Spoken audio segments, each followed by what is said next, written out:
A warm welcome back to the Young Hearts Run Free podcast. You join us for an unusual episode this week. It's a first for John and I, and a first for our guest, who we'll get to shortly. But we are recording this live from a podcast recording facility. Nonetheless, John, how are you feeling about that? It's very strange. Let's just say that. But it feels good. We've been made very welcome, and I'm thoroughly looking forward to seeing and hearing the different quality that's going to be provided. Well, it'll be a quality chat. 100%. But you're on about the quality of the sound. Yes. Going to set ourselves a high benchmark potentially here. We are. But we'll live up to it. I'm sure of that. But we love a first. We do love a first, and this is very much a first. So I want to introduce our guest this week. It's Mr. Pentlands himself, Lee Campbell. Welcome to the show. Thank you very much, guys. Happy to be here. Great to have you along, and thanks for making a trip up at quite a late request, John, wasn't it, for a wee journey up north. So thanks for accommodating us for that. You're more than welcome. Really appreciate it. So in usual fashion, we like to kick off with a wee bit of a backstory of Lee Campbell. What got you into running? What's the crack? Tell us all about it. Right. Probably going back to 2015 is when I probably started properly running. I did a lot of football when I was younger, as most kids did. Not at any great level, just kicking about with my pals, played for the scout team, school team, etc. And then just played fives after work with guys that I worked beside. And then I got to a certain age where the knees just were no longer going to take it. And I'd play football on a Friday. And then by Sunday I could walk again. And the missus was just eventually having none of this. Like, you're going to have to find something different. So I'd done a couple of events, charity events. I don't know if you've ever heard of the Knaresborough bed race. No. One for you used to check out, it's down by Harrogate, and you have to decorate a bed frame and then push it through the town. There's a big massive parade, and then afterwards you strip the bed bare. It's like one of these B&Q trolleys with a seat on it, but it also has to float. So you've got to push it 3k through Knaresborough, up this big massive hill, and then through a river. So it's a laugh. It's good fun. So I did it. Or not, John? Very good. But I did it twice, and the third time I did it, I kind of realised, well, I stopped playing football, and I thought, I'm actually going to train for this. So I started just running locally, doing a couple of 5Ks, these kind of things, and was amazed that the second year was dreadful. I was just blowing out my arse going up that hill, and then I ended up, the guys were actually pushing the bed down the hill, and I'm actually running behind them because I couldn't keep up with them. I thought, I'm not doing that again, so I need to put some training in. So did that successfully, and it was great, and then kind of got a wee bit of a buzz for it. I thought, okay, there's maybe a bit of longevity here, because my missus is saying you need to find something to keep the weight off and just kind of get you out the house. And from there I did Scottish 10k, my first race at Musselburgh. Did that in 2017, and then progressed on to a half marathon, did Edinburgh half a couple of times, and I was strictly, I'm never doing a marathon. And this is the story of my running career. I'm never doing that, and all of a sudden I'm doing it. So gets to 2020, COVID hits, went on a run streak, and then I kind of realised that the virtual London marathon was the same day as my birthday. But I'd only 5 weeks to train for it. I thought, it's doable. And I did a wee bit of training, got to do the marathon on my birthday, and it was the most god-awful experience of my life. It just sucked massively. Got to 25k, took a gel, and my whole world collapsed. And the rest of it was just me, a combination of crying and walking, running, until eventually I got to Musselburgh when I finished it. Said to Andy, my missus, never ever let me do this again. And 2 days later, I'm like, oh, it wasn't that bad, was it? Maybe it was all right, And then I thought, I'll stick with that. Did Loch Ness Marathon a couple of times, did Loch Ness 24. Then started thinking, I'm never going to do an ultra. I remember being up the Pentlands with Serena Broadway, and we're at the bottom of West Kip, and she was training for the spine. I think it was the spine sprint at that point. And I was like, I can't understand how you can do that, like going on for 50 odd miles, and like I'm never doing that. That was on the Tuesday. A couple of days later, Rachel McPherson gets in contact saying, "Oh, Glenorgle 33 is on, and I'm out. Like I'm scared I'm not going to book it." I'm like, "Just give me your details, I'll book it for you." So I booked it for her on the Friday, and I'm sitting over the website, and I'm like, could I maybe just, for you know, I'd booked up, not realising what I'd actually got myself into. Did Glenorgle, and then for there it's just been a procession of daft ideas and adventures. I have questions that weren't planned already. And the mic is yours, and literally. Lee's also let us into, he used the measurement of Ks. He doesn't do miles. I don't do he does miles. kilometres. So Get out. So that'll come through a number of questions, I think, throughout the course of the conversation. But you mentioned football. Get to football in a minute. Yep. The bed race. Was there somebody on the bed? When There was. Yep. So who gets that role? The lightest person you can find, effectively. Okay. So we had a lassie called Charlie, who was probably about 7 stone soaking wet, and she was on there. There's actually, you can find it on YouTube, there's actually bedcam video of it, and you can see us, like, I'm parading around Knaresborough dressed as Lego Boba Fett, because it was popular culture or something like that. We had the bed dressed as the Millennium Falcon, and we were all dressed as Lego Star Wars characters, going pew pew as we're walking through the streets. John's also got a wee idea that he could be the person on the bed. How do you qualify? But if it's the lightest person, I'm it. Good. So, Good. I'm going to swear in here. oh, aye. Okay, that's oh, good. aye. And I think the other question, we spoke about this earlier on, that if anybody mentions football, and indeed this season, the whole season, we're Very much. looking at the World Cup and so on. You mentioned football and five-a-sides, but who's your team? Are you a football fan? I am a football fan, and I used to be a season ticket holder at Tottenham Hotspur, which might surprise you. So my team is Spurs. Okay. I kind of feel like, after listening to Ali Bailey talking about Tottenham, and Damien obviously being an Arsenal fan as well, so like I'm definitely siding more towards Ali. And I was a season ticket holder there for a few years, and I only stopped it when COVID hit. Right. Now I'm really grateful for it, seeing as we're absolute dog shite, but I'm not having a good season at all.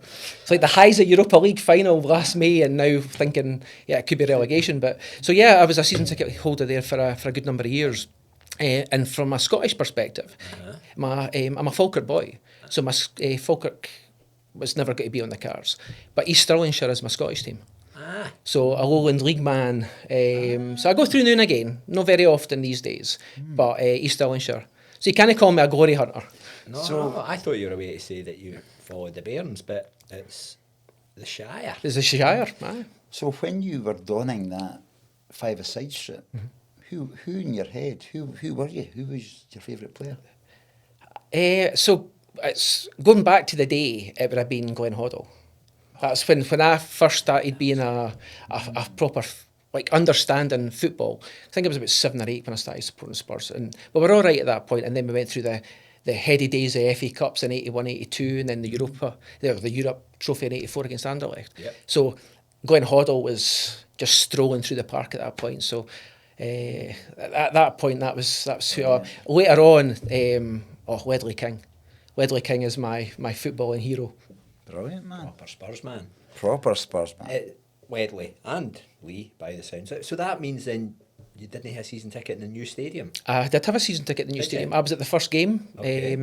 The first game that we played there, saw Sonny score the first goal in the stadium. Brilliant. I actually was very lucky that I got in the lottery of people who had season tickets, because originally I got it at Wembley, so they knocked down the old lane, Yep. which was 36,000, and all of a sudden you're playing at Wembley to like 80,000 or however much the capacity is. And I was sitting something like at 30,000 in the waiting list for a season ticket, but loads of folk didn't want to go to Wembley, so all of a sudden season tickets became available, and I got one. I'm having that because it guarantees me one for the new stadium. Yeah.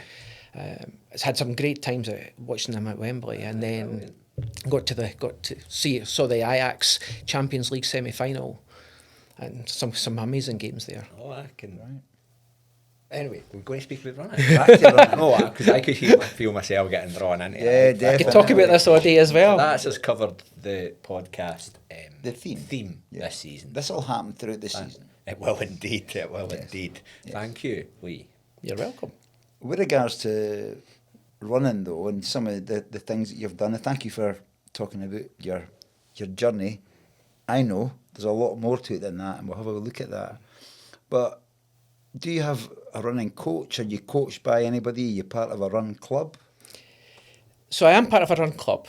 I'm part of, well, it's not really a run club as such, it's more of a social club. It's the EH3 Milers. So I run with them every week on a Thursday. I take the trail run along with a previous guest of yours, Ali Edie. So we do trail runs on a Thursday night. They also have a Wednesday social run for a 5K and a coffee run on a Sunday. And along with that, they do brewery runs. So it's very much a social aspect rather than being a proper running club. EH3 suggests a postcode. It's exactly what it is. Yeah, so it is the EH3 area of Edinburgh is where it was formed, and that's where they used to meet up. I always thought it was because it's EH3 Milers and they do a 5K, so I kind of thought at first it was that, but actually it is the postcode of Edinburgh where they were formed. But I think Ali stressed it's not only open to EH3 people, residents, it's open to everybody. Everybody, anybody and everybody. Prove your address is in the EH3 area to get to run. No. That's only if you're in the exclusive club. There's maybe this top tier that they're not telling me Are about. they getting a set? It's like E17. Was that not a postcode? That was the postcode as well. So it's like Going back to Tottenham. Edinburgh's answer to that. Well, that's Walthamstow. It's true. I do see EH3 and you can tell even the way that the vibe that they create on socials, that it's a really super inclusive, like-minded folk doing things. I think the most doing the Pentlands. or the most recent thing was Cramond Island. That's- Going across to Cramond, eh? We went over to Cramond. I've done it a couple of times on a Thursday, but it doesn't really lend itself to a trail run as such. If you're looking for any kind of distance, it's only a couple of K over to Cramond Island and back again. So we did a little bit of the scurry to the Cramond Island route, around a bit of the trails that are around Cramond, and then we went over. But we had a good 20 odd folk that came along to that on a Monday night. Full moon was out and it was glorious.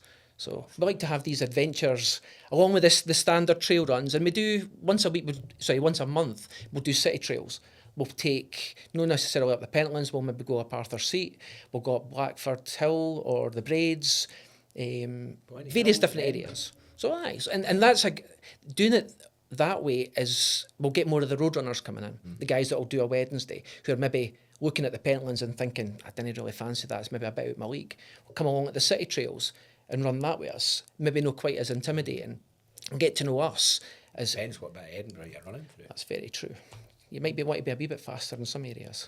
Out of the EH3 area. Are you coached? Do you have a coach? So yes, the answer to that is yes and no. I don't have a running coach, but I have a strength and conditioning coach.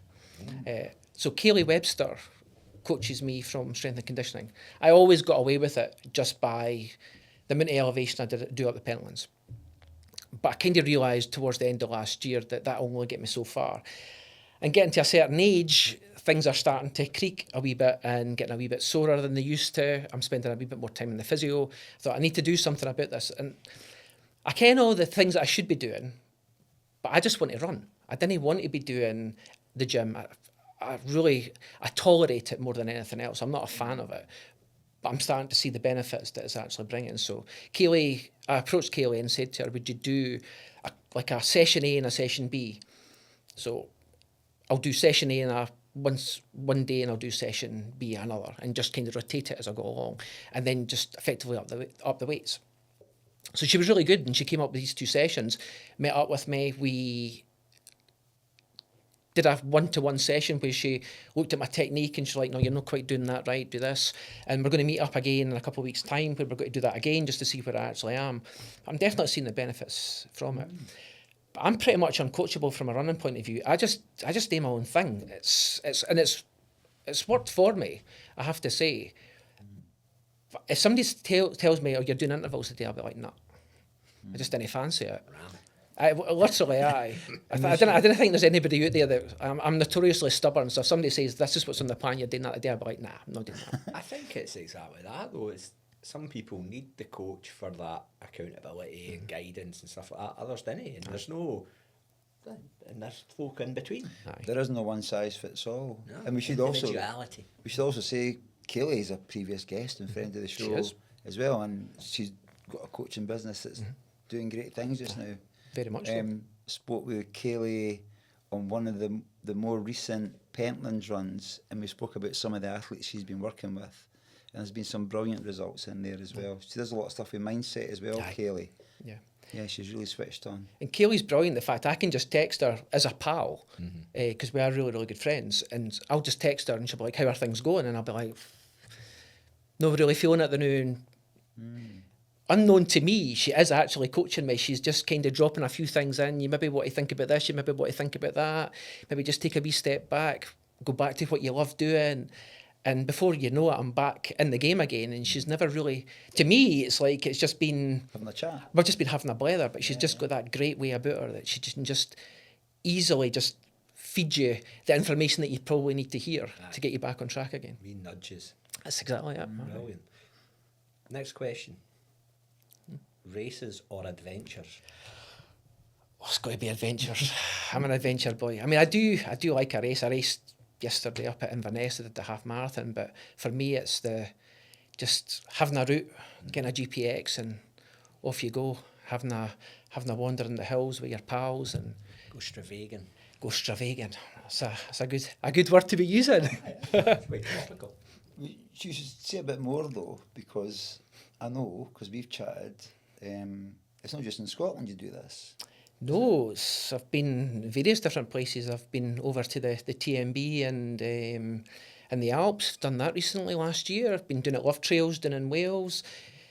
Been doing in the lakes a couple of times. So I like to stay close to home, and that's been historical due to my wife's mother had dementia. So the Pentlands became a playground for me just because it was close to home, and if anything happened and she needed some assistance, I couldn't go too far away, so I kind of used that to start with, and that's where I kind of got into the Pentlands in a way. But yeah, I'm quite happy to go anywhere. I've got the Lammermuir Hills right behind me where I stay in East Lothian. I've never been up there. Really? And I keep on saying I need to do it, and I just... Say a bit about your TMB adventure. I need to be careful with how I actually phrase this, because my wife will listen to it, but Can I just, for people listening, could you tell us what that means? I will do. So the TMB is the Tour du Mont Blanc. So me and my pal Sarah Homer, she's the one that I kind of started getting into adventures with. We used to go down to Gala. She lived in Jedburgh at the time, and we'd get lost down there. There's one time we ended up in an island in the middle of a river as the tide was coming in, and to the point where we were actually thinking we were going to hate to swim for it. And we're notorious for just, right, we've got a route, GPX set, let's go. And within 2 minutes, we're off course already, and we're just doing our own thing. So we talked about it. Let's do I've always wanted to do the TMB. I'm not going to ever qualify for UTMB. So it's never a race that I'm ever going to be able to get to. I'm a back of the pack runner. I'm not fast. I'm never going to make cut-offs and all the rest of it, but I'd love to do that. So we explored it. We had a weekend away where we went up north, and we did a couple of big runs, and I was actually getting ready for Glenmore at the time, and we used it to recce it. And so I got a book, and we had a look, and we were like, is this actually doable? Could we actually do this? And we're like, right, let's get a date in the diary. So we set the date in the diary for June last year, and all of a sudden this was real, and it was the best week of my life. Sorry, Andrea, I know you'll get to watch this. And my wedding day was fantastic. I loved it. But What's how he's turned to the camera? I've turned the camera to apologise to my wife at this point. Right straight in there. But honestly, probably the best week I've ever had. Especially from a running adventure point of view. Nothing. I don't think anything I'll beat it. And we're actually going away to the Pyrenees this June. Mm-hmm. And we've been talking about it, saying we need to be careful that we do comparison of the two. But when you're going through, you start off at the church. That's where we started. The traditional route is you go up in the cable car and you start off at the top. But we wanted to start and finish at the church where the UTMB finishes. So we touched the wall, the door of the church, and off we went. And we just had 6 days of incredible scenery and just laughs. We're making up songs, like singing Sound of Music. Didn't ken the words to it, so we just made up our own lyrics, and it was just magical. I do remember seeing your photos at the time and no feeling envious at all. How was the running and altitude? Did it have an impact? It did. The biggest thing was the temperature more than anything else, because it was about 30 degrees. We did it. It was blue skies, but there was still loads of snow.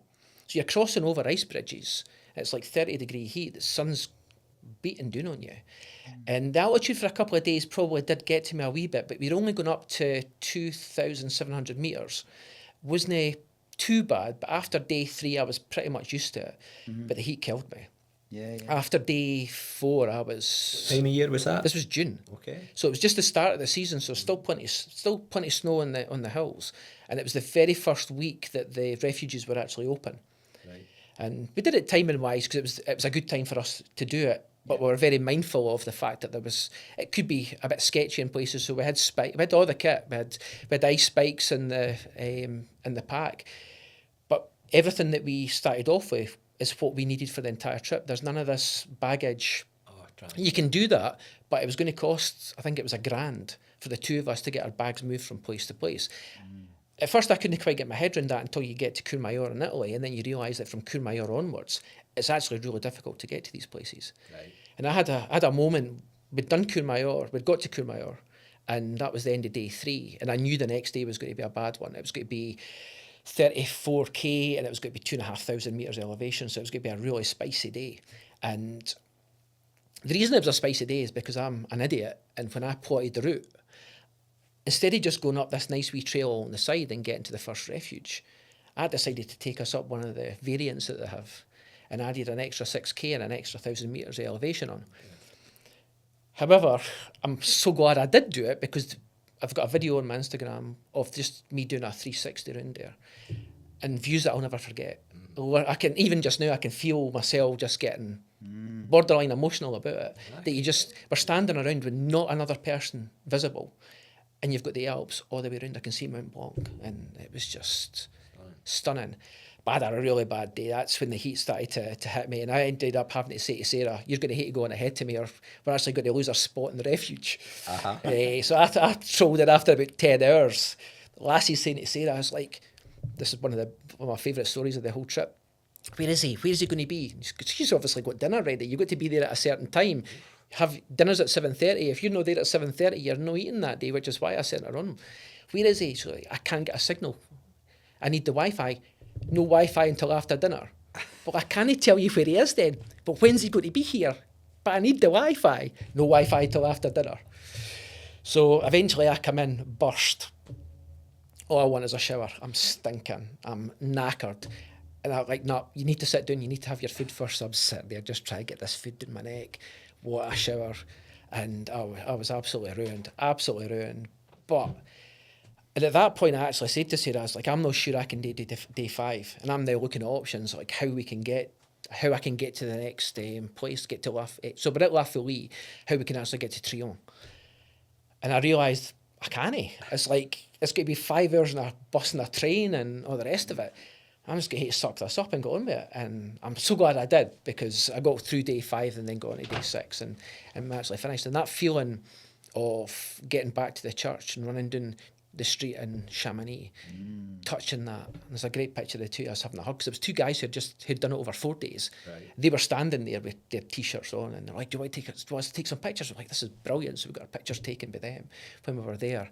And just the most incredible experience. Must have been very emotional then. Oh, I was pretty much in tears by the time I'd actually finished it. And it's 174k, over 10,000 metres elevation, and way over anything I've ever done in my life. And just a magical experience. Brilliant. Loved it. Love every minute of it. I'm so looking forward to June time. We're off to do GR10, which goes from the coastline, the Mediterranean, to the Atlantic. And we're doing a 140k section of that over 5 days. That's the next adventure that we've got planned. Do we sign up? better than any race that you can Well, you that can was think the of. original question, wasn't That's it? it. So I mean, I do like my races as well. I did Yeah. the Arc of Attrition at the start of at the end of January, which I know is a bit topical at the moment with the current controversy with UTMB, Sure is. and there was certainly certain aspects of it were not brilliant, but the Archangels who are part of it were spot on. They're renowned. They were brilliant. I think we've covered the next question, which is your favourite ever running experience, what you've just spoken about. Or is it? Well, that will be, but you were actually there for my other favourite running experience that I've had. Okay. And that is when we did a double skyline up the Pentlands. Oh man, what a day. What a day. Started at 4 a.m.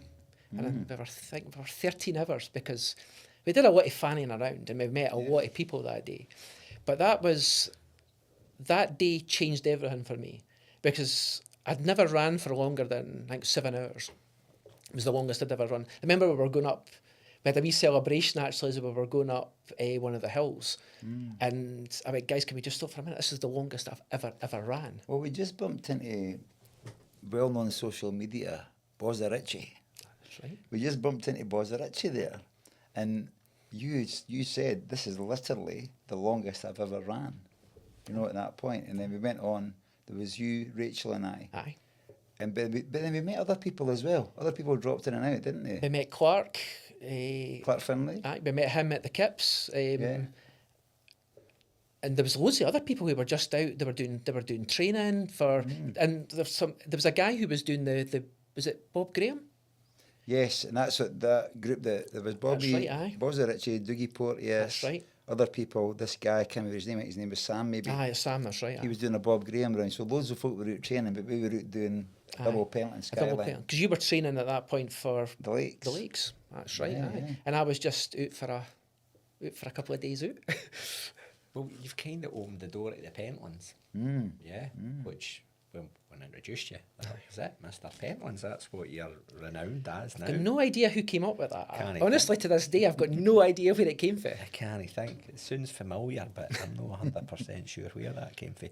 But in terms of that, let's talk about the Pentlands. So you've said that it's nearby, Aye. so it's handy. It's that sort of playground. But for a running aspect, when did you discover this playground, and then what's it then evolved into? So I started doing, there's a Harlow Reservoir. If you've ever done the 7 reservoirs route, Harlow Reservoir sitting there, and my pal Sarah Bell, we started, this is pre-EH3, we used to go up there at a weekend. It's a 14k loop, goes through 4 of the different reservoirs around there. So it's a really nice introduction, very hard to get lost. So that kind of got me a wee bit of an itch for the Pentlands. This was going back maybe 2018 or something like that. We were doing that. And so we'd do that on a semi-regular basis. And then COVID hit. And then there was a really vibrant scene and especially in Edinburgh at that point with social media. It's where I met Rachel, met Sarah, like all the people that I really speak to now. I met them all through that. And there was a girl called Alex Long, who's Alex Sophie on Instagram. She was running with a group called Trail Pursuit. And they would put on 10k runs up the Pentlands. And I was like, oh, definitely keen to explore more of this trail running because road running is not really for me. I really enjoy the trail side of it, but I didn't ken the routes. So I got to a couple of the Trail Pursuit runs, did them, and I was hooked, literally hooked. And then started to explore, like Commute and places like that, try to find different routes. And then I discovered the Dinosaur, as it's called. So the Dinosaur is just, you start at Flotters, then you go up the 5 peaks along the left-hand side of the Pentlands. And it's called the Dinosaur because my pal Ellie looked at my Strava one day, looked at the elevation and saw this spiky bit and then this big long neck. And she goes, that looks like a Stegosaurus. So it became the Dino from doing that. Started doing that and was just loving it. But the one that cemented it was my first Skyline.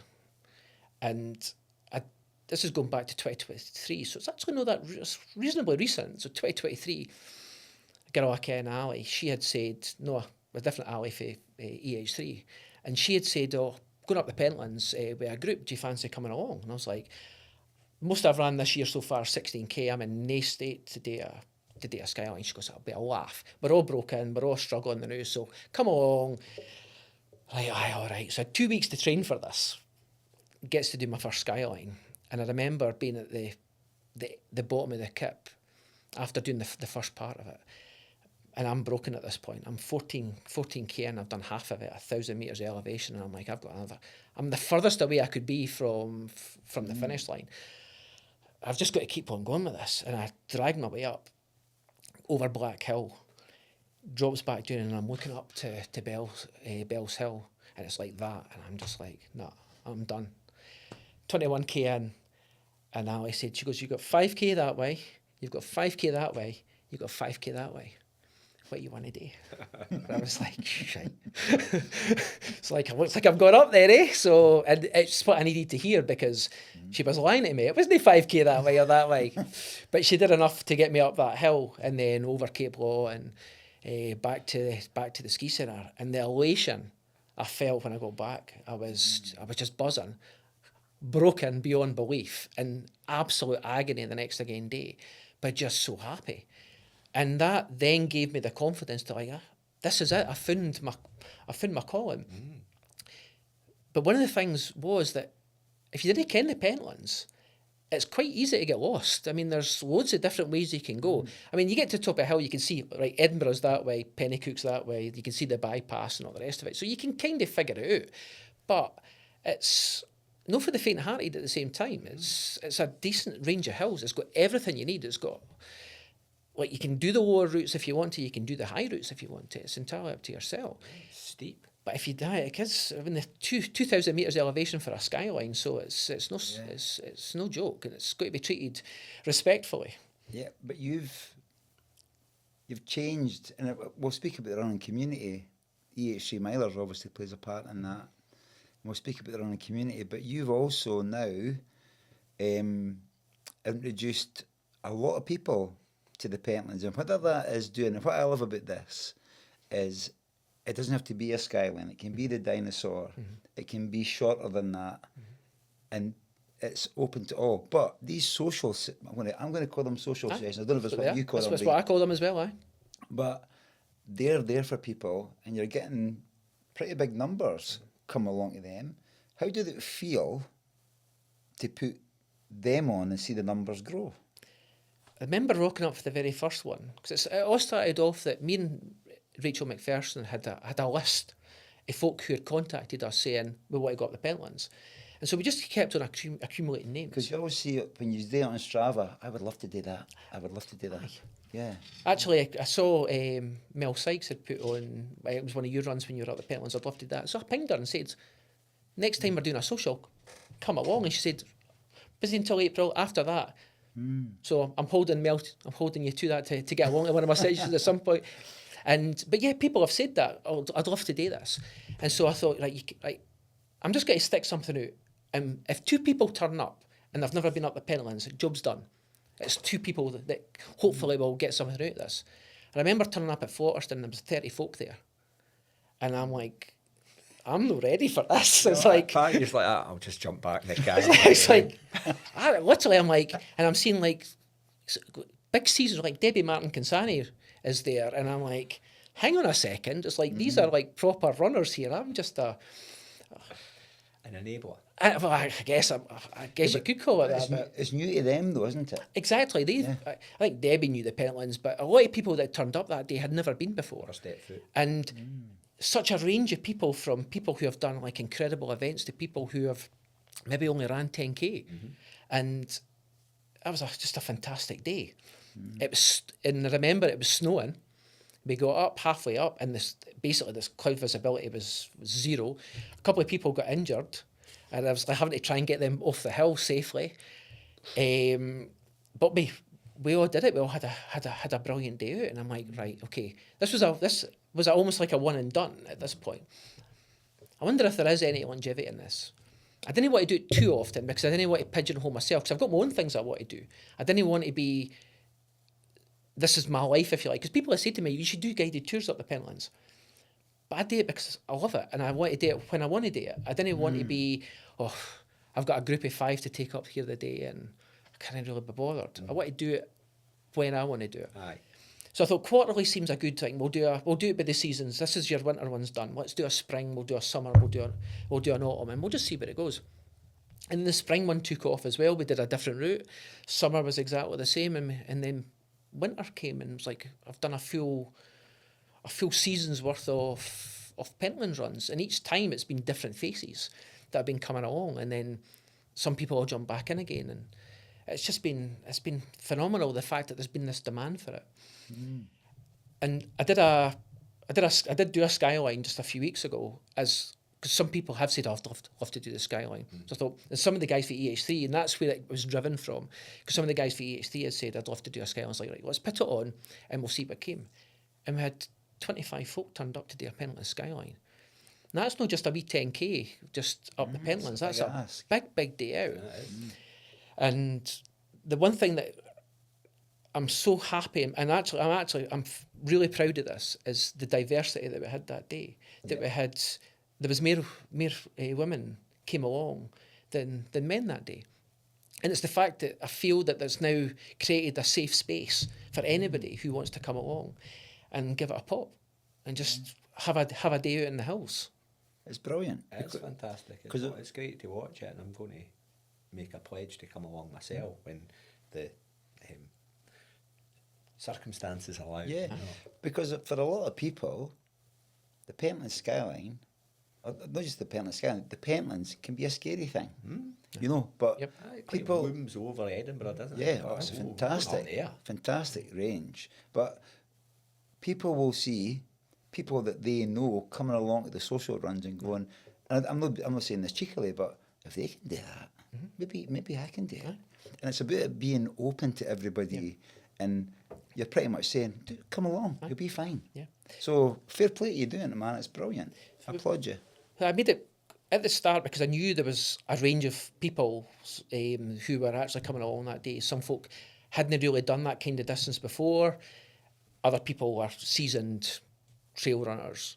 So I had a wide range of people. So I said, look, make sure you've got the GPX. My aim is to try and keep everybody together as much as I can. But the best will in the world, if somebody's having a bad day and they're lagging behind, I've got to think of the group as a whole at the same time. People are going to get cold, and as it turned out, it was hailstones as we started off. We got 30 minutes in, we were getting absolutely battered at the top of Ellermuir Hill. It was just horizontal, straight in your face. And at that point, I was thinking, I'm not doing 6 hours of this. It's not going to be fun. Then, thankfully, this stopped. The sun came out and we had a great day. But one of the great things about that day is we kept the entire group together all the way around. And with some of the girls from RTC, it's one of the Falkirk run clubs that Kaylee sometimes runs by, they came along. And again, it'd been on their bucket list. I've always wanted to do the Pentlands Skyline. But I've always been they actually said that to me, I've always been a wee bit scared. So come along, and it worked out perfectly. The whole group ran, we stopped, we regrouped, we had our breaks, everybody good to go? Aye, we're good to go. Right, let's go on up the next hill. Who had the best snacks? I had hot cross buns, and they got a big thumbs up. But Stevie McKenna always has the it's the sours. What's it that they're called? Like jelly sweets. Aye, they're like jelly. They're clusters. Try to remember the name of them. Nerd clusters. He's always got nerd clusters, and they are. Ah, okay. They're always good. Sometimes you just want something a wee bit different after you've been on the electrolytes, and you just want something a wee bit sharp, and a couple of them in your mouth. But that's the good thing about getting a bigger group. You got more snacks to choose. There's plenty of snacks. What was it? Who was it? The Graham Aubrey, was it? That he used to take a really, really awful snack. Because nobody wanted it. So nobody else wanted it. No, Marmite and cheese and something sandwiches, just bowfin. So nobody would take it off him. That's the nobody would actually, you can have one of mine, and they tell him what it is, and he's like, no, you're all right. And that was his way of being the best fueled person on the. Nobody was stealing his snacks. They're competitive, so there you go. Is there have you got a favourite route on the Pentlands? Well, I've spoken to you before. I've messaged you and said, listen, I've got 10 miles today. You can say to me, what do you think about this? But have you got one you would go to all the time? I love Cape Law Hill. What one? Cape Law. Right. So at the top of Cape Law Hill, there's what we call the skis. It's an old World War I flagpole, But it actually looks like a set of skis. It's all rusty. And I don't know, there's just something magical about that hill, especially on a clear day, because you can actually see from there, you can see over to Ben Lomond. Yeah. You get all the views. You can see over to Fife. You get the Forth Estuary is all there. You've got Edinburgh. You can see the castle. You can see Arthur's Seat. It's just a beautiful place. And coming down off this, it's actually Kaylee's favourite route as well. If you come down there heading towards Allermuir, you've got a bit called Phantom's Cleugh, which heads down towards Glencorse Reservoir. And that trail just running down there is glorious. It's just such a fantastic route. But I love the skyline. I love the Dino. I've been running up there for 3 years or whatever, for 3-4 years. There's no a bad route up there. It's just, every route's different. Like, go there when no plan. Aye. And you just see where your feet's take you. Absolutely. Love doing that. You can do that up Canoe Hill in Perth a bit, can't you? There's the main drag that Obdy goes through, but there's tons of wee offshoots. And you just say, oh, well, I don't care what way the wind's blowing. I'll just go that way. That's what it sounds like. I mind being up there in May last year, and I just lost one of my dogs. Wee Blue had passed away, and I was in a bit of wasn't great. It'd been a couple of days had passed, and I was like, I need to get up the Pentlands, and that's exactly what I did. I got myself up to the ski centre, and kind of just started dodging along the hills. And before I ken it, I'm like 12k in or whatever. And I was like, I've never been down there. Like, today's the day. Let's do it. A bogle. Nothing but regret, because that route went nowhere. And before you know it, I'm But you know now. more deep in brambles and everything else. And, But you know now. and I'm like, I'm grieving for the loss of my dog. I'm greeting my way around this route. And then I got to the end here and I'm just like, fucking loved that. That was just magical. Aye. Gets back home again and Andrea said to me, she goes, how you feeling? I went, I'm all right. I'm good. Had my therapy. And that's just what it does to you. Like, sometimes you just need that. Let's just go somewhere. I've never been down that road. Let's just, today's the day. I'm just going to go and do it. Brilliant. And then I can, right, we're not going back down there again, because there's just nothing but trouble. Sometimes you send folk down there on purpose. Well, you could do that as well. Naughty. You down there. I'm thinking there's sheep down there. There must be a path. There's sheep down there. Aye. It's Like like fraud. the sheep's lying to you. Aye. That's a sheep. The sheep are at the wind up. They're all getting at the bars, laughing at me as I'm heading down that way. Lee Campbell's coming. Shouting to their mates, here's another end Here he coming. comes. It's him again. Seen him last week. There is there now, the Skylane race? Because that got, the landowners put stop to that, didn't they, for a while? They did. I think it's because there's erosion going up Black Hill and Hare Hill. So what they've now got is the Sky Loop. So traditionally exactly the same until you get down the bottom of the big steep Bells Hill. You drop down there, and now you go round the side of Black Hill, and then you end up at the Red Road. So you basically add another 3k on, still trail, a wee bit of road, but you're then heading out round those hills, and then the rest of it's the same. I just want to say at this point, Lee's mentioning name places. I think sometimes I understand them. Right? You've got a good understanding of the Pentlands, John. I'm getting there. I'm getting more familiar. But when I'm out and about, but for anybody that's listening in or watching in, didn't be put off by the name. Oh, no. Come along to a social run. What was it? Phantom's Absolutely. Clue. Phantom's Cleugh. And it is as brilliant as it sounds. Is it? It's as brilliant as It's it tremendous. But I always like as well when I'm doing the runs, and I do this with EH3 as well, it's to get the knowledge of the folk. So whenever you're doing that, I'll do a wee bit of a guided tour. Like, we'll go to the Earth House. There's a Bronze Age Earth House up by Castle Hill, and we'll pop in there, and then we'll head up towards Allermuir. And I'll always point out, over there, that's Castle Law, that's Cape Law, there's Allermuir. Because the next time they come, and we're standing at a place like, remember the last time we were up here and I was pointing out, you're now standing on that hill. Yeah. And slowly but surely the names start to resonate with people. Yeah. They start to get that picture of the Pentlands. They start to understand what it actually is. I think the best thing that happens with what you've just described there is when you overhear somebody else regurgitating what you'd tell them. Aye. Do you know, on the next run? Aye, over there, as if to say, Get to Bells Hill. I can't exactly. This is my Of course, I always say that's the Sheena East thing, because it's the Bells Hill. Bells. It's open for 9 to 5. You can take the morning train there. That's getting niche. Eh? John Robb. Get a wee bit niche. Get the dad Showing my joke. age here. Absolutely. Brilliant. But also, like, we've got I do a Monday club as well with Kaylee and Rachel. It's where we go up there, and again, it's like we're meeting at this location. Where are we doing? Got no idea.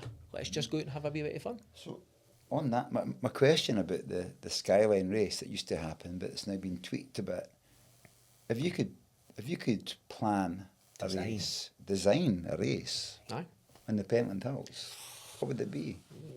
Be a mixture.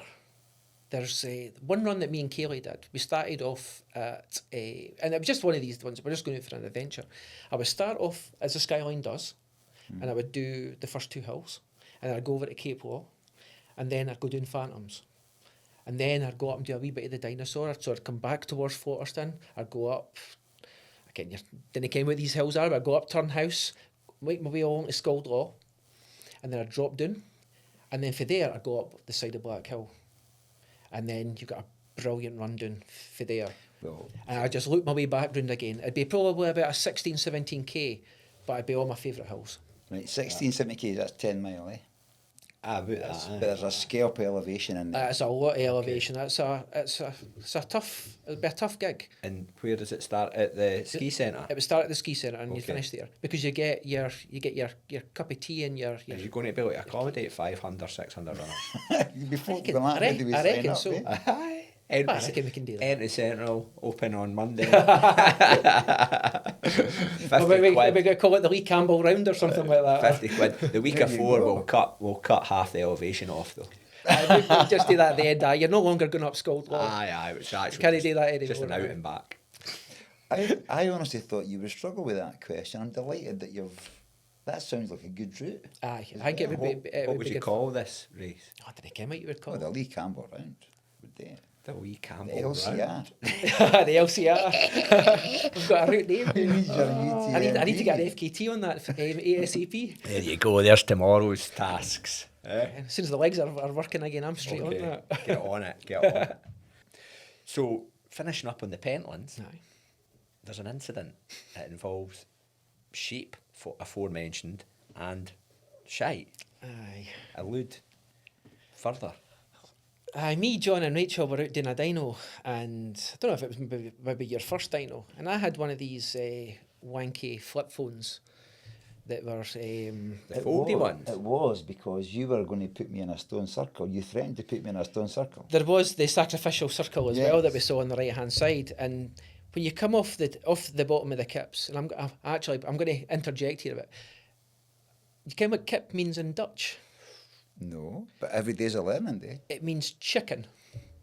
Wow. One of the guys that runs with EH3, Araldo, had said to us when we were out there a couple of weeks ago, he said, "Oh, do you ken the kip is actually Dutch for chicken?" So every time I now go to the kips, I'm thinking, am I going to East Chicken or West Chicken? I can't unsee it or unhear it now. What was the Brilliant. lad's name who told you that? Araldo van der Sounds Kratz. like the type of boy who'd say Ken. He could do, yeah. So anyway, we'd come off West Chicken, and we're coming through the glorious wee downhill bit as you're heading towards the White House. It's just down at the valley, at the reservoirs. And I was like, oh, let's get ourselves a selfie. I've got this great wee phone. It's a flip phone. So I flips it, and you can actually see your face. And I'm like, I put it down, and it starts to sink. As I'm thinking, I've placed this on a rock. So I just picked it up, kind of took it to the grass and started wiping it. And Rachel turned around and she went, "Are you wiping your phone?" And I'm like, "Aye." She goes, "Did you just put that on sheep shit?" It's a brilliant picture, man. It's a fantastic You're picture, all actually. standing smiling and the phone just starts going, you're all going, It starts to drop down. oh, brilliant. Yeah, Fresh then.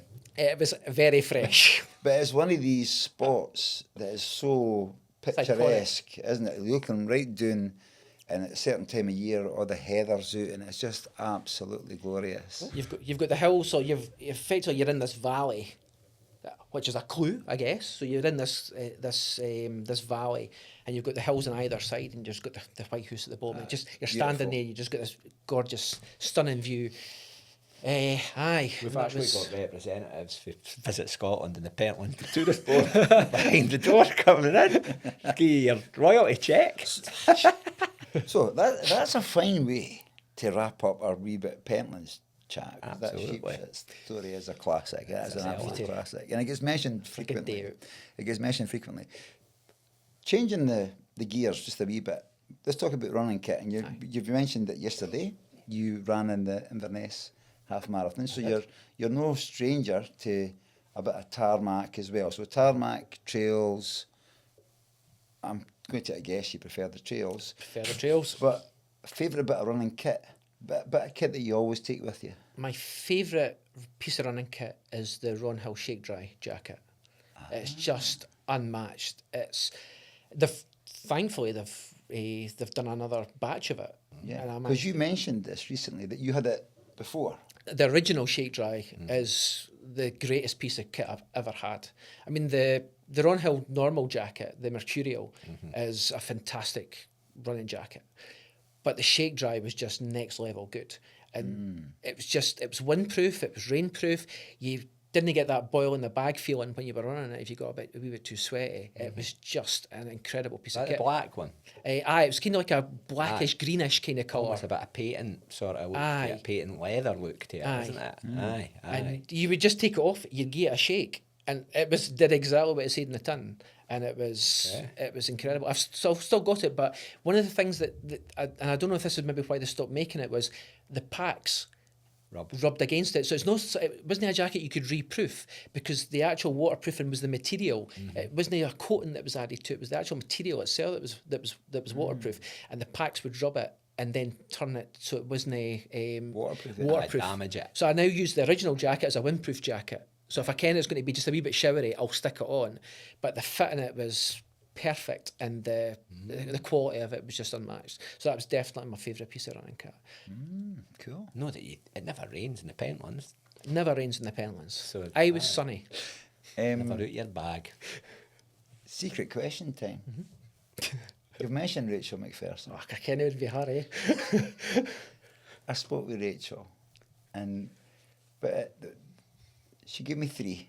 But this is the one that she wanted to ask, and it's a sensible one. Wow. Rachel spoke about the camera lady, Chloe. Yes. And about the Be What You Can't See project that Chloe has. Yeah. And you featured in that. Do you want to, so we can give Chloe a bit of a shout out as well, but the whole project is about the unsung heroes, and you featured in that. Do you want to say a wee bit about that? Yeah, so I met Chloe for the first time on a hill in Jedburgh when I was doing the Jedburgh Three Peaks. And she was there with her camera, snapped my way, and I had a wee bit of banter with her.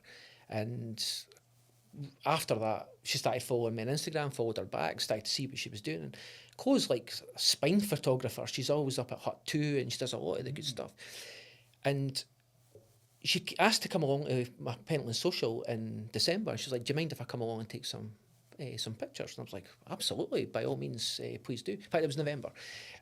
Please do so. And I got speaking to her and speaking to her wife Vic, and I just instantly just hit her off with her. We had messages going backwards and forwards on Instagram. And then she'd mentioned about this project that she was working on, Be What You Can't See. And what she's trying to do is she's trying to highlight the communities out there who are inclusive and are trying to get more and more people into areas that they maybe feel were not for them, and maybe a wee bit out of their reach. So things like the Pentlands Socials is, I suppose, a good example of that. And I think the way that she kind of put it was, you always say, like, oh, you look at other people like, I want to be like them. But there's so many other people out there that are doing amazing things that you're never getting to see. So be what you can't see. And that's where it's actually coming from. Brilliant. So she came along to the skyline and she took some snaps from that, and we're going to have a chat later on in the year, and we're going to do hopefully a couple other things. But yeah, she's a fantastic person, and she's doing some amazing stuff. We'll tag Chloe in the show notes on Instagram. It's quite phenomenal. Brilliant photographs for the spine this year. Photographs of Jack Scott doing Sarah Perry, all the big names. But the photograph, the wee sort of, it's a post, but it's like a wee photo album for the Pentlands. It's absolutely phenomenal. It was a great day. She's a phenomenal photographer. She's also a phenomenal runner as well. She's no slouch when it comes to the running side of things. So she's pretty good. The fact that she was running up the hills, turning around, taking the pictures of us, And then she would wait till we've all gone past. She'd take some pictures for the back, and then she'd be running back up past us again, and off she would go. Quite a And, good training schedule. and she's got all that. She's got all that kit on her back as well that she's carrying with her. And her pictures are phenomenal. What she actually takes. I can picture this, you know, and people listening will be the same, you know, they'll hear, some folk will have never stepped foot in the Pentlands. I've been lucky, I've spent a wee bit of time there, and they've got this mental picture in the head, almost like a cinematography, you know, I can see a drone footage of Lee running down Phantom's Cleuch, is that right? That's Aye. that's what it's like, man. And I'm sure that's the image that will be building up in people's mind's eye. It's brilliant. Well, I've been struggling with what route I was going to take for the next social, and I think Phantoms is going to hate to be in it. Oh, There you go. there you go. 100%. So thank you very much to Rachel for bringing that question to I'm really us. glad she So, did. Cheers, Yeah, Rachel. yeah, brilliant. I hate to think what the other two were. Unrepeatable. No, trust me. No, I'm pretty sure they would have been aye. We often speak about Scran. We've spoken about Scran a wee bit already, but what's your preferred run fuel? I love a buttered hot cross bun. I think I mentioned that earlier on. You did. And I also like a bag of salted tatties. Right, two things. What butter? Lurpak. Right, very good, because I knew that John was thinking that. And salted tatties, like baby potatoes. Baby tatties, boiled Uh-huh. to the proper mushy, Yeah. and then just fire the salt in the top of it. And Like then rock salt or just any salt? it doesn't really matter. If you want to be fancy, you can go for a wee bit of Himalayan. If you want to be really fancy, but yeah, I just generally any salt you can find. And then I've got these collection of these. I ordered them off Amazon. And I'm pretty sure they're going to be wondering what I'm up to. But I've got these wee druggy bags that I have, all different sizes. And the great thing about the tatties is because when you start getting to the stage where you're maybe 30k in and you're starting to feel the nausea hitting, you can just mash them right up and just Almost take them like baby food. I pretty much just squeeze them in there and off you go. Okay. Two favourites of John's as well, I believe. Definitely. Yeah. But Put a bit of butter in it. pre-run, I've got a ritual for my pre-run, and it always. And this is why I like an adventure rather than a race, because you go to a race and you're travelling somewhere, and you're then having to go to a restaurant or whatever. But if I'm sitting in the house and I'm thinking I've got a big day out in the hills, it's going to be a pie roll. Going to go for a Glasgow oyster. Wigan kebab. Pie on a roll, man. That is, and a buttered roll. A well-fired buttered roll, Well-fired buttered roll, right. Scotch pie. And actually, you got me into macaroni pies. Oh, I love a man. After the West Highland Way They call race them an last influencer. year, They call them an influencer. you got me into the old macaroni pies. Brilliant. And for years I hadn't eaten cheese or chocolate because I suffer from migraine. Right. And when I got to doing the TMB last year, Sarah had turned around and said to me, she goes, "You do realise we're going to France, Switzerland and Italy. Your food choices here are going to be limited. There's going to be a lot of cheese, or there's going to be a lot of chocolate." And I'm like, well, that's me fucked then. So I had to kind of start thinking, well, I'm just going to hate to start going with this. So I started off delicately with just nibbling a wee bit of chocolate here and there, eating a wee bit of cheese, and before you know it, I'm into lasagnas and macaroni pies. And Raclettes and stuff. but I'm going to be controversial here. Do it. When I did the Five Valleys, and they had Freddos there at the checkpoint. How overrated is a Freddo? I'm sorry. How much is a Freddo? Cost of living these days probably about 120 with the way fuel is, but Oh, they used to be 10p, but I'm pretty sure. but that but Freddos are bang average as far as I'm concerned. I'm a fan of a Freddo. I quite aye. like a Freddo as well. They used to get four for a pound, 25 pence each. Now they're 30 pence each. Aye.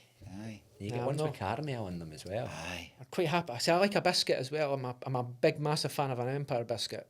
What, an Empire Oh, biscuit for the aye. day? I thought you meant like a trio or a Well, United. I'll take a Twix when it comes to the chocolate. I'm glad Quite we've happy managed with to get this round to the real reason we're here to speak about food, by the family. way. But I'm I am fervent. I am like an Empire biscuit all day long. It's Oh, like aye. I like an Empire. in fact, Cherry. oh, aye. Aye. I was actually gutted because I was away down south last weekend, and I got a text from Sarah saying, "Oh, there's an Empire biscuit weekend up at a shop in Edinburgh." And I was like, What, like a whole weekend? "Well, Devoted we're to just a Empire shop biscuit? in Bread Street in Edinburgh. We're doing this thing with like various different types of Empire biscuits," and I'm like, I'm seriously thinking, am I going to patch this weekend during Southampton to actually go to this shop in Bray Street and just sample all the Empire biscuits? Brilliant. Oh, right, where are we going now? I don't know. We've done Scran. We spoke about EH3, so that was also something that we were on about. We spoke earlier, like I said when we came on, this is a first. I'm now speaking to the camera, and it's been really enjoyable. I feel you get a different connection, though, when you do things. We've been person. recording online for too long. Yeah, so this has been a real treat tonight. But we're here and the place is called Stravaig Sessions, which is just in the village or opposite the village of Aberuthven. Easy for me to say, near to Auchterarder, and we've had the privilege of using their podcast recording facilities. Stravaig means, I believe it's to go for a wander. just roam about, To roam about. From a book. fanny about the hills, whatever. Well, that's how I'd say it in my own head. I wouldn't be on the marketing material. But what I'm opening the door to is the dialect dictionary, Lee. So, what is your contribution to the Young Hearts Run Free dialect dictionary? Well, it's actually going to fit in quite nicely with Stravaig, seeing as we're here. But my word is going to be pootle. Okay. And it's one that I've stolen off somebody else. So Sarah Bell, that first introduced me to the Pentlands, she said, do you fancy going for a pootle? And it's to go for a leisurely stroll, a leisurely wander. And that's what I'll say, is like, I fancy going for a pootle up the hills. So that's that would be my word for that. It's almost a mindset thing, isn't it? Right? You're not looking at your watch. You couldn't give a monkeys about anybody looking at your elapsed time. Etc. etc. It's always a bit controversial with the old elapsed time. It's no, but you're just going, I'm just going and investing in myself and going for a poodle. I never stop my watch, ever. Unless I've do it, like, I'm notoriously bad for like trying to figure out stuff on your Garmin, try to bring in a map or something like that before you can it, you've paused it. So I didn't actually realise this until recently, that if you pause your watch, and you're cheating the system and all the rest of it, and you start it again after you've had your wee rest. If you don't do that, it automatically has a moving time and an elapsed time. I didn't realise that. So actually now and again, I will click it deliberately and unclick it again, so that my moving time and my elapsed time are the same, because your day out is your day out. Matched up. Very good, yeah. Very good. And who cares? Yeah. But literally couldn't get monkeys. Exactly. It's all about being out with your pals, having the best time. And But I do see you advertising the social sessions as a pootle on the Pentlands. Pootle on the Pentlands. You know, gonna have a wee pootle. that's my word. What's next A race name. for Lee Campbell? So next up, the big thing is going to be going off to GR10 with Sarah. Oh, aye. So I've got 5 days, my best pal out in France, just seeing what the Pyrenees has got to offer. So Will that be a first trip to the Pyrenees? first trip to the Pyrenees, so never been there. We've looked at various different options, like what we're actually going to do, and that was the one that kind of lended itself best for this one. So that's in June, 15th of June. Can I ask how you've organised that? How do you go about doing that? Ideally, we're looking for loops. So you've got a start and an end place at the same place, because you're going to take kit with you that you didn't want to take with you, because you're going to have a couple of days afterwards. And that was the trouble that we were having with the Pyrenees, because it's GR10 in France, GR11 in Spain, and you can mix and match them through the Pyrenees. Okay. But getting a start and an end point is difficult. But how we actually did it was, Sarah had been on commute, and she'd said, I've got this route which looks really, really good.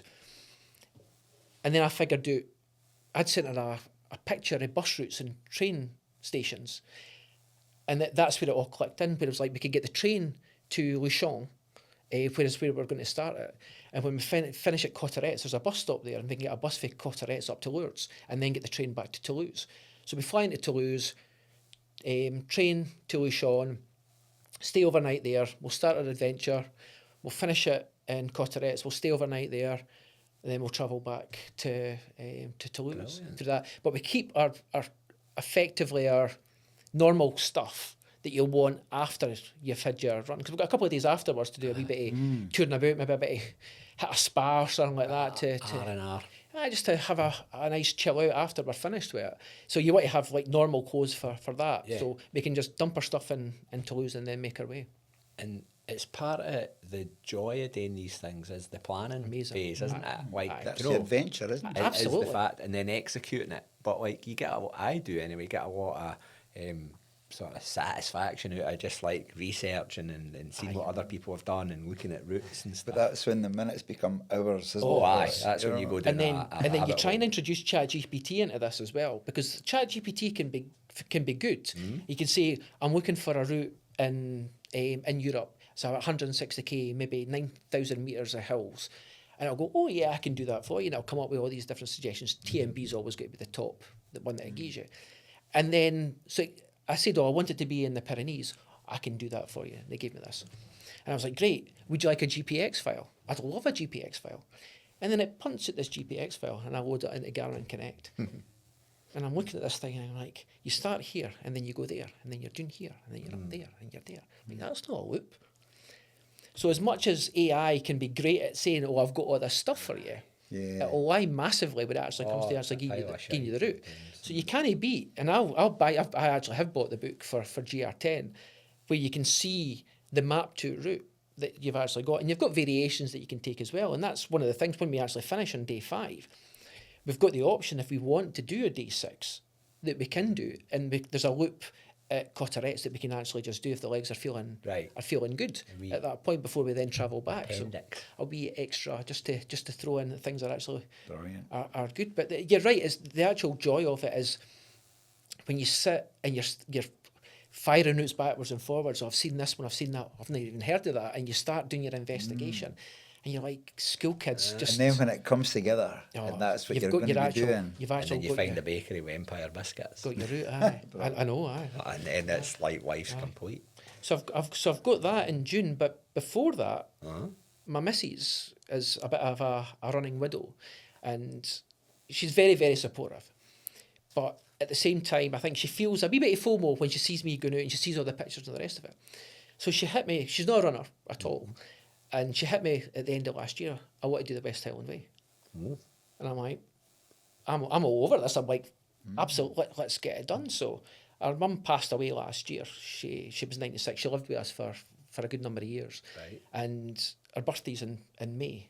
And she's like, I'd like to do it, so we're finishing around the time of her birthday. I'm like, let's do it. So, because it's the bank holiday at the start of May, but a wee bit kind of struggling with accommodation-wise because it gets snapped up really, really quickly. Of course. So we start off on the Saturday before the bank holiday. I think it's the 1st of May. We're doing the Saturday, Sunday, Monday. Then we're coming home, and then we're doing the Friday, Saturday, Sunday. And it actually coincides with the Wild Heart Runners, who are going to be out doing a recce. They're doing, I think it's a 5-hour thing. 5-hour thing, I think. I think they're doing 2 days, I think it is, that weekend. So I'll hopefully see all the Wild Heart guys on the final day as we're coming into Fort Brilliant. William, finishing off. So That's awesome. And then Have you done the West Highland? never done the West Highland Way. The only time I've actually set foot on the West Highland Way, apart from being support crew for when Joe McKnight did it, was it was a Wild Hearts run when we went up to Tyndrum and we went out and back, and that was good fun. And Andy came that day, and that's kind of what put it in our mind. Brilliant. Sorry, I interrupted you there. You were saying, and then? And then the big one. So originally I did Glenmore 12 and I loved it. And originally my plan was to do Glenmore 24 this year because I want to get 100k. Just personally, I just want to push myself as hard as I can and just see how far this old body's actually going to take it. And then Sarah threw a spanner in the works by saying, I'm thinking about doing a group holiday to Chamonix that weekend. So there's 10 of us now going off. Andrea's coming as well. So there's Kaylee, Rachel. So a whole squad of us going out to Chamonix in September. So that scuppered that. But I'm always going to take Chamonix over, like doing Glenmore.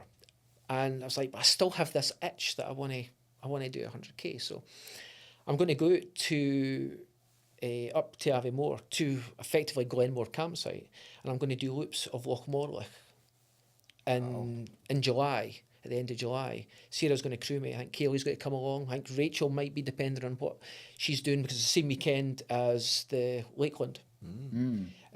And I'm going to just run round Loch Morlich To the 100k. 100k. until I get to 100k Fair play. In July. in July. It could be toasty. Or it could be freezing. Or it could be freezing for that point of view as well. You could be at everything in between. But what I like about that is I've got my van, got Walter the van, and so I've got Kieran that's got Walter. Everybody kens the van is Walter, and so I've got that set up. But there's at the campsite there you've got proper toilets. Aye. So when things are getting a wee bit on the ropey side, then you've actually got a proper toilet that you can actually use facilities rather than having to sacrifice a sock or a buff. You're definitely adventures over races. Definitely. Yeah, definitely. Something that just came to my head, or has come to my head in the last hour actually. Can you talk about your tattoos? Aye, yeah, I want to. Aye, so this is effectively my life in running, I guess, is on my arm. This was when I was a silly wee laddie and I was in my 20s. I got this done, which is a Japanese symbol. Because back then people were getting the thing in the back of your... Lassies were getting the thing at the back of their back. And I got this Japanese thing, which means friendship. Okay. And I got it verified by a bona fide Chinese resident that it wasn't actually going to get me a bottle of water or something like that when I visit China. But it actually does mean that. Okay. And I had this idea of... I always wanted a sleeve tattoo. Yep. And I thought, well, what's important to me? And this is just me getting right into my running journey, if you like. I thought, I've got all these medals that mean so much to me. And I thought, I wonder if I could get these on my arm. So I got in contact with this guy called Pavel Klitsch, and I basically met up with him, gave him a pile of medals and went, what do you think you could do with that? So he came up with this design, and we started off with just a half sleeve we got done, and then we got on to getting the full done. So I've got like Loch Ness 24, I've got Gnogo 33, 3 Meals, which was a Salomon race, got my first marathon, the Virtual London, I've got EMF, I've got the Brighton Trail Marathon, which they stopped, and here I've got the Midnight Sun half marathon. That's the one where the sun doesn't set in Tromso. Yeah. And you run it at 10 o'clock at night, and Brilliant. it's... What Very unique, it is. I love it. And then I've got the leg. Oh. So we've got yes. Glenmore for after the Glenmore 12, and I've got this Pentlands skyline And the story Outline. continues. Yeah. round there.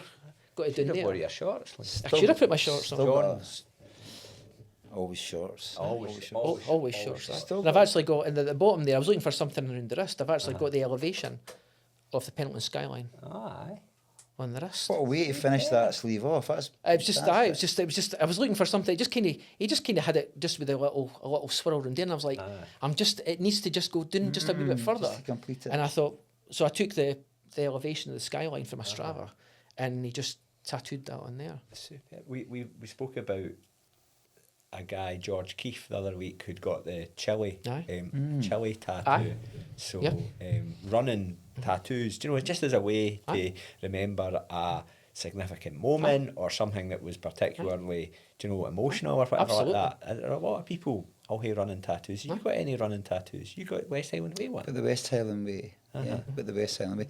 I just imagine though, I was just thinking that somebody at a function somewhere and somebody says, "You're a runner." What have you done? Just get my shirt off. Shirt off mate. like that, Look at that. I'm not a runner. Brilliant. I just quite like the design. No, it's really I love unique. it. It is. Well, Andy had said that she doesn't want me to do this part of my arm, so I've got a tattoo. But I lost my dog a couple of weeks ago, so I've got an H for Hadley. Right. With a wee star that just got done recently. So, but one of the things you need to be careful with when you get the tattoos down here, as I found out, is when you put your Garmin on, you can't get your heart rate because the ink, the green light doesn't penetrate the ink. It blocks it. It blocks it out. So Learning. because this was healing, I couldn't wear a watch. So I'm putting it on here so I could get the distance, but I couldn't get the heart rate on there.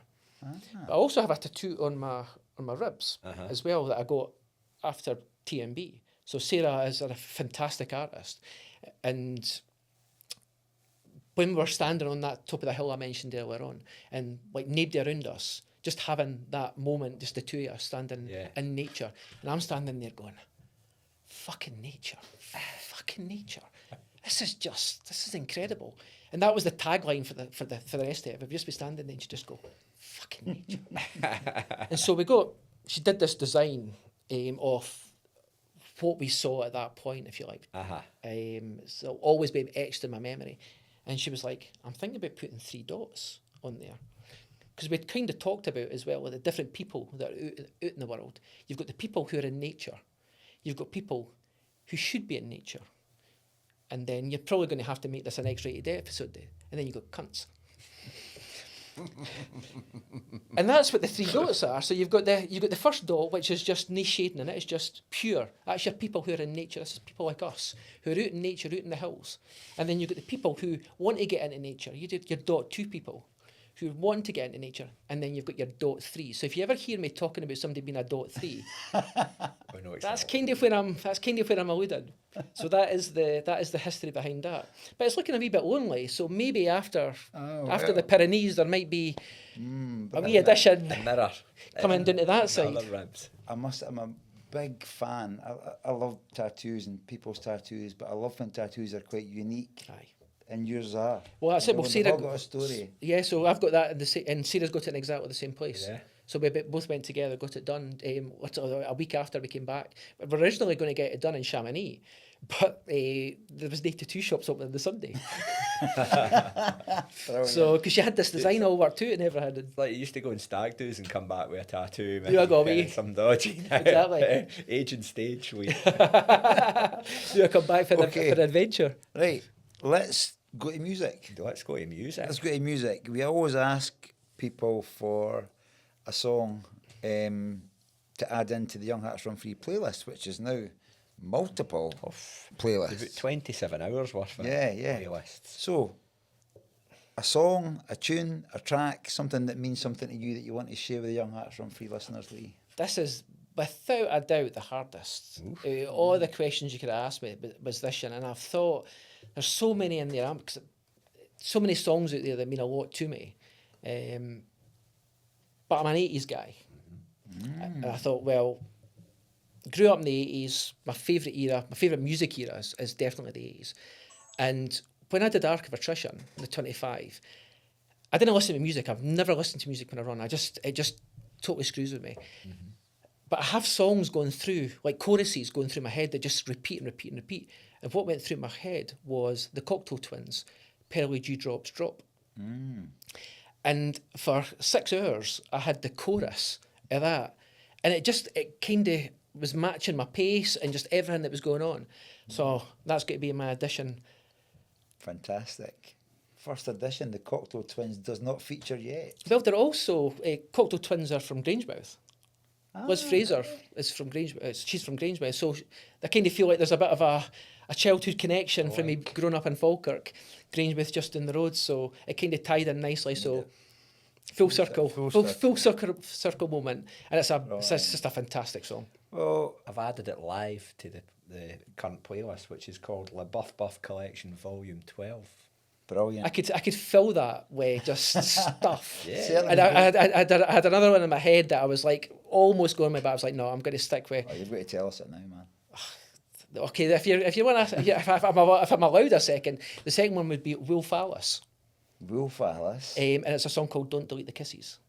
Ah, yeah. And it's a song about somebody who's out on a night out and fancies somebody, texting them away and all the rest of it, and then deletes the kisses off it. And that's kind of how me and Andy got together, because I sent her a random, we were pals, and I sent her a random text one day just telling her exactly how I felt about her. And it's about no deleting those kisses and just sending them. It changes the message, it changes doesn't it? everything. But I also think that it can also go into running as well, because sometimes it's just about being a wee bit brave and just deciding that you're going to do something and no deleting the Strava route or whatever that you're thinking about doing, and just going out there and getting it done.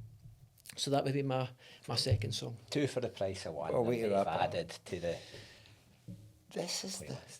This is a first. It's the first time you and I have been together, Stephen, with a guest live I've loved it. I've And thoroughly enjoyed it. in the studio. Absolutely, it's been a right treat, like I said at the start, today, So this, it's brilliant. in this And format. We can do that, right? You can indeed. Thank you very much, man. Yeah, we absolutely can very indeed. much. That's been Really has brilliant. been. It's been great hey that hour in a wee bitty. Yeah. Thank you so much for having me on. That's quite all right. You're more than welcome. We've been on the list for a wee while, believe it or no, Lee. Yeah. And if anybody is interested, do not hesitate to get involved in Lee's social runs. Get along there, get out there. We'll put Lee's Instagram and Strava in the show notes. By all means, aye. And the next one should be coming in April. I think the provisional date I've got is Sunday the 12th. Will be the next Pentlands Social, because it's 2 weeks out from Kaylee's Backyard Ultra. I'm going to plug that as well, because I'm volunteering at that. And B. Craig's Backyard Ultra. So it's 2 weeks out for that, and it's also 2 weeks out for the Devil. So as a wee leg stretcher, come and join us doing Phantom's Clue for a wee poodle. Burn off the Easter eggs. Burn off the Easter eggs. Brilliant. Well, Lee, thank you so much for that. It's been really enjoyable, and to do it in this setting's just been an extra dimension. So Loved it. Thank you so much. Thank you, guys.